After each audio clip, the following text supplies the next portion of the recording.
তৃণমূলের প্রত্যেক নেতাই চুরি জচ্চুরির সঙ্গে এতটাই জড়িয়ে গেছে, তারা তেমনটা কোনো কথাই বলতে পারছেন না। মানুষ হাসছে। সিবিআই কিন্তু ডাকা শুরু করেছে এই অযোগ্য প্রার্থীদের, এমনকি মুখ্যমন্ত্রীকেও ডাকা হতে পারে। জেল যাত্রা রয়েছে এদের, যারা পশ্চিমবঙ্গের ছেলে মেয়েদের ভবিষ্যৎ নিয়ে খেলেছে। উনি ক্রিমিনালদের মুখ্যমন্ত্রী হতেই ভালোবাসেন, ক্রিমিনালদের বীর বলতে ভালোবাসেন।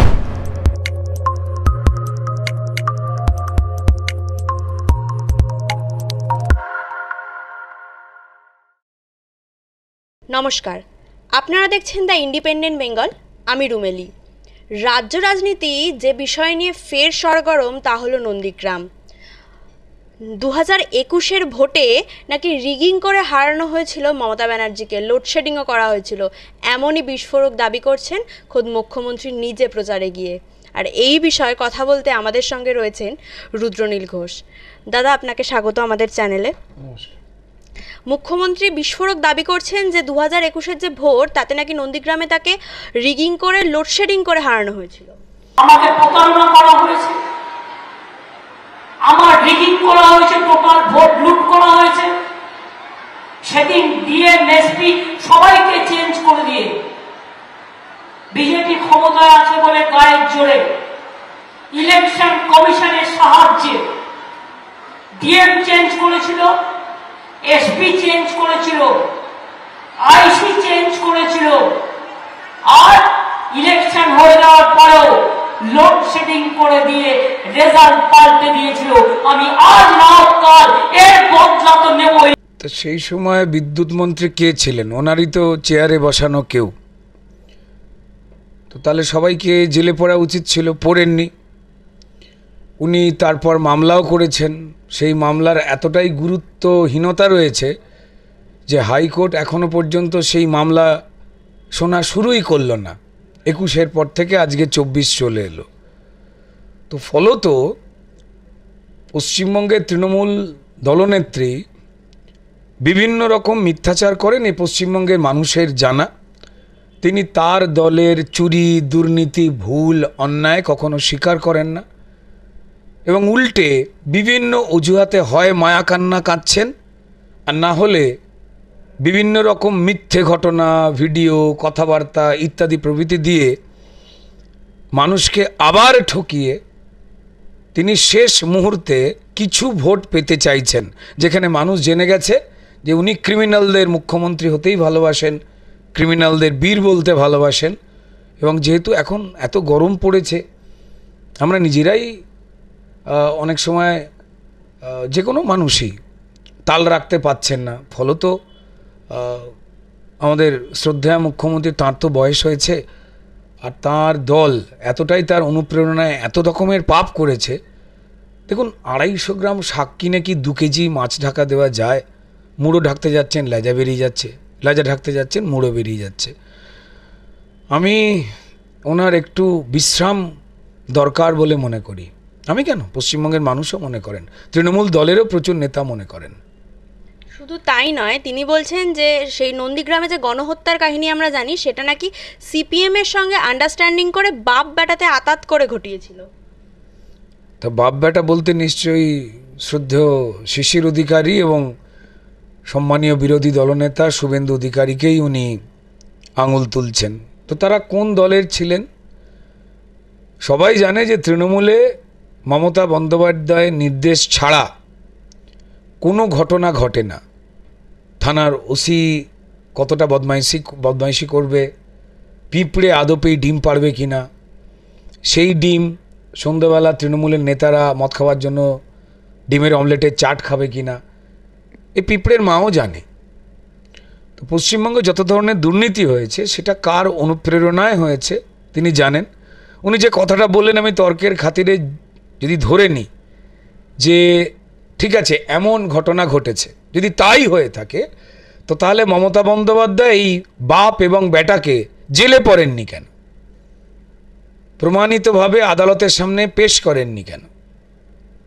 আজকে নির্বাচন এসে গেছে, সবাই জানে যে শুভেন্দু অধিকারী একটা তৃণমূলের কাছে বড় ফ্যাক্টর, বিরোধী দলনেতা হিসেবে তিনি যে দায়িত্ব পালন করছেন সেখানে তৃণমূলের প্রচুর চুরি দুর্নীতি বেরিয়ে পড়ছে।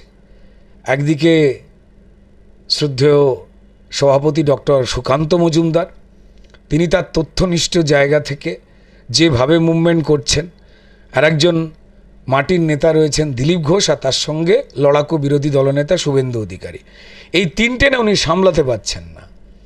আর যেহেতু তৃণমূলের প্রত্যেক নেতাই চুরি জচ্চুরির সঙ্গে এতটাই জড়িয়ে গেছে, তারা তেমনটা কোনো কথাই বলতে পারছেন না, মানুষ হাসছে।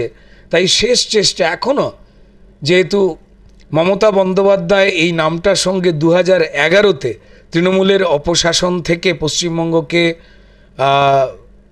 একটা সুস্থ সরকার দেওয়ার অঙ্গীকার করে গরিব বাড়ির টালির চালের একটি মেয়ে মমতা বন্দ্যোপাধ্যায়, এইটা এখনও পর্যন্ত বেশ কিছু মানুষ বোকার মতো যা করছে, তৃণমূলের সব নেতারাই চুরি করছে, মমতা বন্দ্যোপাধ্যায় ভালো, এই ধরনের একটা বাতাবরণ যে মমতা বন্দ্যোপাধ্যায় তৈরি করেন, সেটা এই টুপিটা এখনও অনেকেই খাচ্ছে।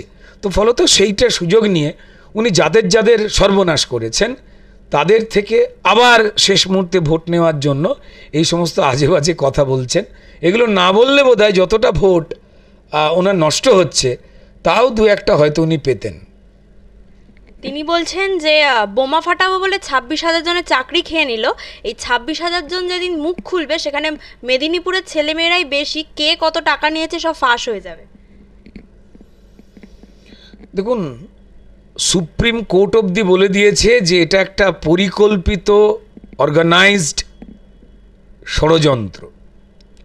সুপার নিউমারিক পোস্ট 2019 সালে সম্মানীয় মুখ্যমন্ত্রী বলেছিলেন যে এসএসসি হচ্ছে ঘুঘুর বাসা চাকরি দুর্নীতি প্রসঙ্গে। তো এসএসসি কার?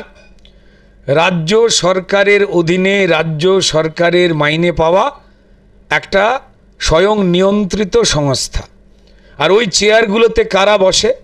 রাজ্য সরকার যাদের বসায়, যাদের মাথায় যা যা দিয়ে দেয়, কি কি করতে হবে, কি কীভাবে করতে হবে, সেটাই হচ্ছে এসএসসি। তা মুখ্যমন্ত্রী নিজে জানেন, পুলিশ মন্ত্রী নিজে জানেন, মমতা বন্দ্যোপাধ্যায়, যেটা ঘুঘুর বাসা।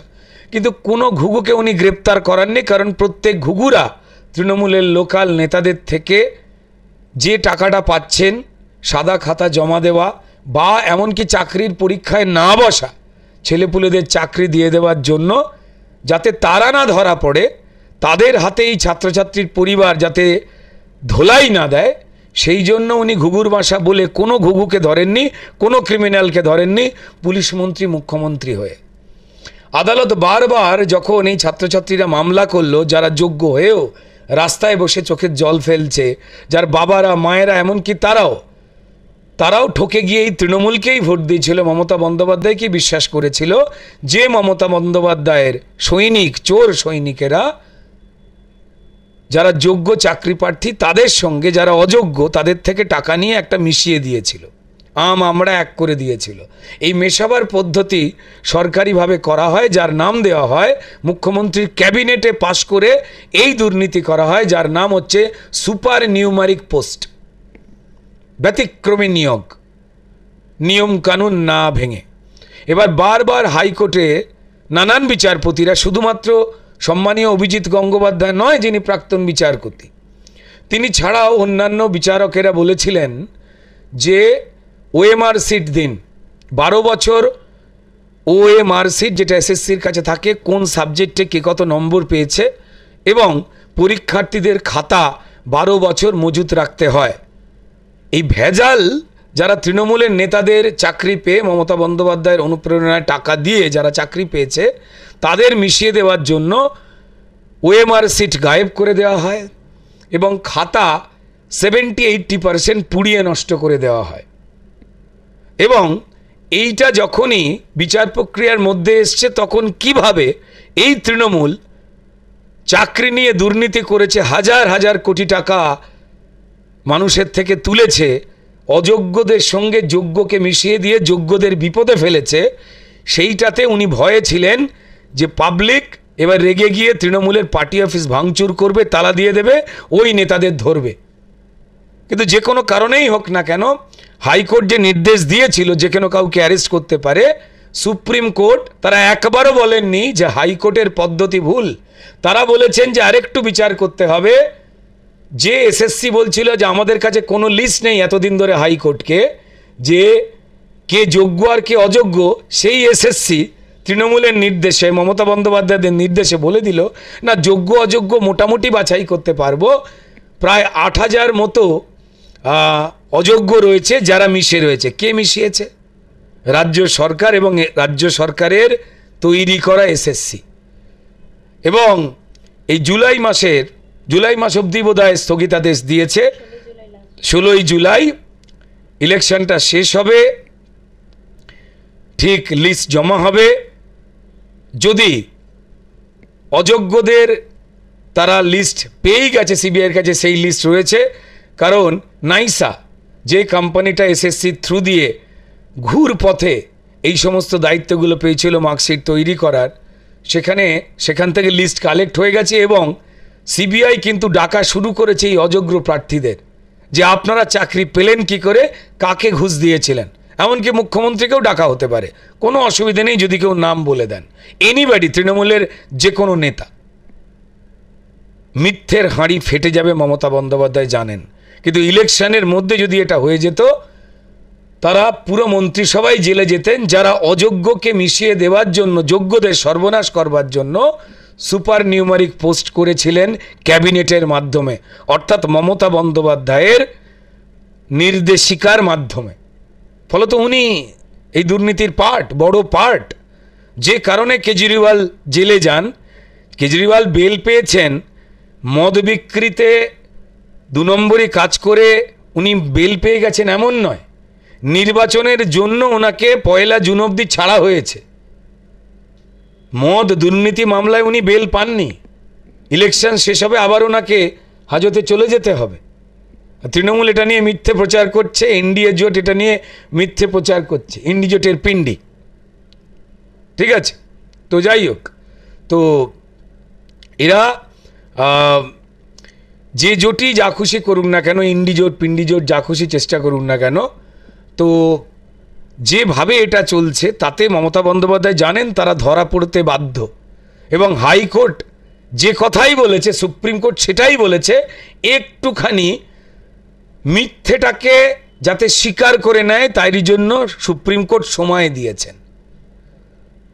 মমতা বন্দ্যোপাধ্যায় যে মিথ্যাচার করুন, আদালতকে ধন্যবাদ, অমুক তমুক আদালতকে ধন্যবাদ দিয়েছেন, যাতে ইলেকশনের মধ্যে হাইকোর্ট যে রায় দিয়েছিল সমস্ত তৃণমূলের নেতামন্ত্রীরা জেলে যেত, যারা এই ইভেন মমতা বন্দ্যোপাধ্যায়ের হতে পারত। বড় দুর্নীতি যখন ছেলেমেয়েদের ভবিষ্যৎ নিয়ে একটা রাজ্যের মানুষের সঙ্গে, যারা যোগ্য ছেলেমেয়ে তাদের সঙ্গে পয়সা নিয়ে, ঘুষ নিয়ে নিজের পার্টি ফান্ডে নেওয়ার জন্য, নেতাদের পাইয়ে দেওয়ার জন্য মমতা বন্দ্যোপাধ্যায়ের ক্যাবিনেট তার নির্দেশ এটা করতে পারে, তাদের সবার জেলে যাওয়া উচিত। কিন্তু সুপ্রিম কোর্ট, সম্মানীয় সুপ্রিম কোর্ট, এটাকে আরেকটু ভালো করে দেখবার জন্য মাত্র 1 মাস বলেছেন যে দুধ কা দুধ পানি কা পানি করুন। এরা করতে পারবে না, সুতরাং যা হবার তাই হবে। যদি করে তাহলেও দোষী, যদি না করে তাহলেও দোষী। জেল যাত্রা রয়েছেই এদের, যারা পশ্চিমবঙ্গের ছেলে মেয়েদের ভবিষ্যৎ নিয়ে খেলেছে। দুর্ভাগ্যজনকভাবে এই ছেলেমেয়ের বাবা মারা 2011 থেকে এই ছেলে মেয়েগুলো মমতা বন্দ্যোপাধ্যায়ের মিথ্যে কথায় বিশ্বাস করেছিলেন। আপনি বলছেন যে মমতা ব্যানার্জির নির্দেশেই পুরো দুর্নীতিটা হয়েছে, কিন্তু নালে ক্যাবিনেট টাকার আমি বলছি না তো, কিন্তু উনি একটা প্রচারের মঞ্চ থেকে উনি মিথ্যে কথা বলেন, সবাই জানেন। যে ওনার কাছে কোনো ইনফরমেশন নেই যে 10 লক্ষ চাকরি কোন ডিপার্টমেন্ট কাকে দিচ্ছে। ওনার ইনফরমেশন তাহলে ক্যাবিনেট করলেন কেন? এসএসসি কার? তাহলে উনি 2019-এ এসএসসি ঘুঘুর ভাষা বলবার পর পুলিশ মন্ত্রী, মুখ্যমন্ত্রী হয়ে করাপশন হচ্ছে জেনেও ধরেননি কেন? উনি জানতেন না? এরা না সারাদিন গরু পাচার করতে করতে না, মানুষকে দেখে এদের মনে হয় তৃণমূলের এই গরু গরু গরু গরু, যা বোঝাবো তাই বুঝবে। পশ্চিমবঙ্গের মানুষ গরু নয়, নির্বোধ নন, তারা যথেষ্ট রকম তীক্ষ্ণ দৃষ্টি দিয়ে দেখেন। হ্যাঁ, হয়তো তারা কথা বলেন, একটু সময় নেন মুখ খুলতে, প্রতিবাদ করতে। যেমন 2024-এ তারা বোতাম টিপে বুঝিয়ে দিচ্ছে চোর নয়, শক্তিশালী দেশ চাই। তাই ভারতীয় জনতা পার্টির ভোট এত বাড়ছে, কারণ আমাদের 200-র ওপর কর্মীকে এই কয়েক বছরে খুন হয়ে যেতে হয়েছে তৃণমূলের দুর্নীতির বিরুদ্ধে। আমাদের কার্যকর্তারা তারা মানুষকে জানান দিচ্ছিলেন কি করে এরা সর্বনাশ করছে, যারা তৃণমূলকে বিশ্বাস করে ভোট দিয়েছিল যে হিন্দু মুসলমান সবার সর্বনাশ কি করে করছে। এদের কথা কে বিশ্বাস করবে? মমতা বন্দ্যোপাধ্যায়ের কথা কে বিশ্বাস করবে? তার ক্যাবিনেট, তিনি প্রশাসনিক প্রধান, মন্ত্রিসভার প্রধান, ক্যাবিনেট বৈঠক মানে তার নির্দেশিকায়, তার পৌরোহিত্যে তিনি মধ্যমণি হয়ে বাকি মন্ত্রীদের নিয়ে বসে শিক্ষা দপ্তরে কি হবে সেটা ঠিক করলেন। সইটা তার ক্যাবিনেট। উনি আগ্রাম বাগ্রাম বললে কি হবে? পশ্চিমবঙ্গের মানুষ কিছু জানে না। শেষ প্রসঙ্গে আসি, ইন্ডিয়া জোট, যেটা নিয়ে মানে যেটাই উনি বলেছিলেন যে আমরা বাইরে থেকে সাপোর্ট দেব, সরকার তৈরি করে দেবো, কিন্তু আবার তারপরেই বলেছে যে ইন্ডিয়া জোটের হয়ে আমরা সরকার তৈরি করবো, মানে এই ভোল বদল বা বয়ান বদল, এই বিষয়টাকে কীভাবে দেখছেন? দেখুন, প্রথম কথা হচ্ছে যে উনি কারুন নয়, উনি কংগ্রেসের কোল থেকে ওনার জন্ম, কংগ্রেসের গর্ভে ওনার জন্ম। সেই কংগ্রেস, রাজীব গান্ধী ওনাকে যুবনেত্রী বানায় এবং তারপর সেই কংগ্রেসকে নিজের স্বার্থ পূরণ হচ্ছে না বলে পচা ডোবা আরও অনেক নোংরা কথা বলে উনি এবং ওনার দল ছেড়ে বেরিয়ে আসেন এবং গঠন করেন তৃণমূল কংগ্রেস। ঠিক আছে, তো মধ্যিখানে উনি বিজেপি মন্ত্রিসভাতেও ছিলেন। অর্থাৎ নিজেকে টিকিয়ে রাখবার জন্য যে কোনো কারুর পায়ে পড়ে যাওয়া, নিজের রং বদল করা, নিজের আদর্শ বদল করা, সেই জায়গায় উনি সিদ্ধহস্ত এবং উনি আমাদের সবাইকেই শিখিয়েছেন সেটা খুব অদ্ভুত রকমভাবে। উনি নিজের আদর্শ রাখতে পারেননি। উনি তারপর যখন দেখলেন ফেঁসে যাচ্ছেন, তখন আবার এই রাহুল গান্ধী, যাকে পাপ্পু টাপ্পু ওনার এই ভাইপো টাইপো, তারা এসে বলেছিলেন, পচাডোবা বলেছিলেন কংগ্রেসকে, আবার সেই কংগ্রেসের হাত ধরলেন। আবার দিল্লিতে গিয়ে এই নির্লজ্জ, মান সম্মান না থাকা, মুখে বড় বড় আদর্শের কথা বলা মিথ্যেবাদী সিপিআইএম, যারা বলে তৃণমূল আমাদের খুন করেছে, কংগ্রেস বলে তৃণমূল আমাদের পশ্চিমবঙ্গে কমরেডদের, কর্মীদের খুন করেছে, আবার দিল্লিতে গিয়ে মমতা বন্দ্যোপাধ্যায়, অভিষেক বন্দ্যোপাধ্যায়ের সঙ্গে কোলাকুলি করে। তৃণমূলও তাই করে, যাদের খুন করলো তাদের সঙ্গে কোলাকুলি করছে। তারপর দেখলো যে আমি ফেঁসে যাব, টুক করে বেরিয়ে চলে এলো। অর্থাৎ যদি কোনো কিছু হয়ে যায় তাহলে কি বিজেপির পায়ে পড়া যায়? যদি কোনো কিছু হয়ে যায় তাহলে কি আবার এই ইন্ডিজোটের পিন্ডির পায়ে পড়া যায়? সেই অবস্থানে থাকছেন। প্রথমে ওনার খাপ ছিল, খোয়াব ছিল, স্বপ্ন ছিল প্রধানমন্ত্রী হবে। তৃণমূল চারদিকে সভা করে বেড়াচ্ছিল, মমতা বন্দ্যোপাধ্যায় দেশের মুখ, প্রধানমন্ত্রী। জল পড়ে গেছে। তারপর দেখলেন যে সাপোর্ট দেব, ভেতরে থাকলে গন্ডগোল আছে, যদি এরা তো হেরে যাবেই, হেরে গেলে আমি কেস খাবো আরো বেশি, ফলে তো বেরিয়ে এলেন। আবার এখন লোককে ভুল বোঝাবার জন্য বলছে আমি ওখানে নেই কিন্তু থেকে আছি। প্রত্যেকটা মুহূর্তে মিথ্যে কথা বলা। যে জোটগুলো, যে দলগুলো ওদের সঙ্গে ইন্ডিজোট করেছে তারাও মিথ্যাকে প্রশ্রয় দেয়, তারাও মিথ্যেবাদী। এই সিপিআইএম এখানে বলে তৃণমূল খুন করছে, দিল্লিতে গিয়ে তৃণমূলের সঙ্গে কোলাকুলি করছে। এই সিপিএম আগে বলতো কংগ্রেস আমাদের কর্মীদের খুন করে সেই রক্তে ভাত মেখে খেয়েছে। মুখ্যমন্ত্রী সিদ্ধার্থ শঙ্কর রায় যখন কংগ্রেসের মুখ্যমন্ত্রী ছিলেন সেই সময় থেকে এই রাজীব গান্ধীকে বলতেন গলি গলি মে শোর হ্যায়, রাজীব গান্ধী চোর হ্যায়। আবার এখন রাহুল গান্ধীর পেছনে, কংগ্রেসের পেছনে পেছনে ঘুরছে, একে অপরের পতাকা গলায় ঝোলাচ্ছে। মানুষ তো হাসছে।